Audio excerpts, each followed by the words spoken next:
In this simple video tutorial, I'm going to share with you how you can add captions to your TikTok videos. Adding captions to your TikTok videos is important for accessibility, making your content more inclusive to those who are deaf or hard of hearing.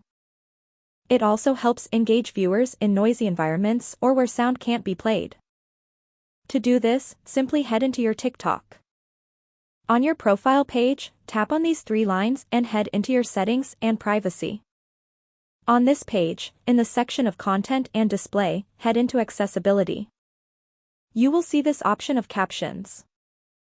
Turn the caption feature on.